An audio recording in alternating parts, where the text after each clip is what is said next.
বিশ্বকাপে আজকের ম্যাচে জয় পেলেই সুপার 8-এ যাওয়া অনেকটাই নিশ্চিত হয়ে যাবে বাংলাদেশের। দক্ষিণ আফ্রিকার বিপক্ষে গুরুত্বপূর্ণ ম্যাচে প্রথমেই টস ভাগ্য বাংলাদেশের বিপক্ষে যায়। আগে ব্যাটিংয়ে নেওয়া দক্ষিণ আফ্রিকার ইনিংসের দ্বিতীয় বলেই বিশাল এক ছক্কা হাঁকিয়ে কুইন্টন ডিকক আগ্রাসী ব্যাটিংয়ের বার্তা দেন। তবে ব্যাটিং পাওয়ার প্লেতে তানজিম হাসান সাকিব প্রোটিয়াদের টপ অর্ডারে ধস নামান। ডিকক হেনড্রিক্সদের ফিরিয়ে 23 রানে 4 উইকেট তুলে নেয় বাংলাদেশ। নিউ ইয়র্কে আরেকটি লো স্কোরিং ম্যাচের সম্ভাবনা দেখা দেয়, কিন্তু ডেভিড মিলার ও হেনরিক ক্লাসেনের জুটিতে ম্যাচে ফিরলেও বড় সংগ্রহ পায়নি দক্ষিণ আফ্রিকা।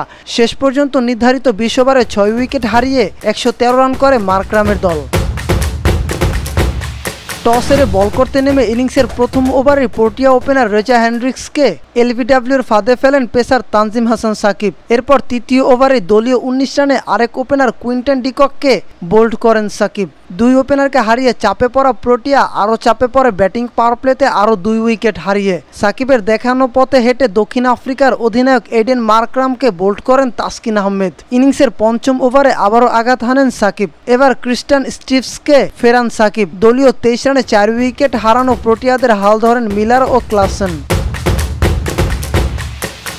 দ্রুত 4 উইকেট হারালেও মাঝের ওভারে দেখে শুনেই খেলছেন মিলার ও ক্লাসেন। প্রথম 10 ওভারে 4 উইকেট হারিয়ে 57 রান তুলে দক্ষিণ আফ্রিকা।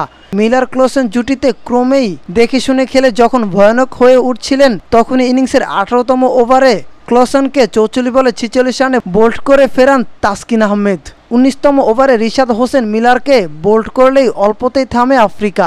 শেষ নির্ধারিত 20 ওভারে 6 উইকেট হারিয়ে 113 রান সংগ্রহ করে দক্ষিণ আফ্রিকা। বাংলাদেশের হয়ে 3 উইকেট নেন তানজিম হাসান সাকিব।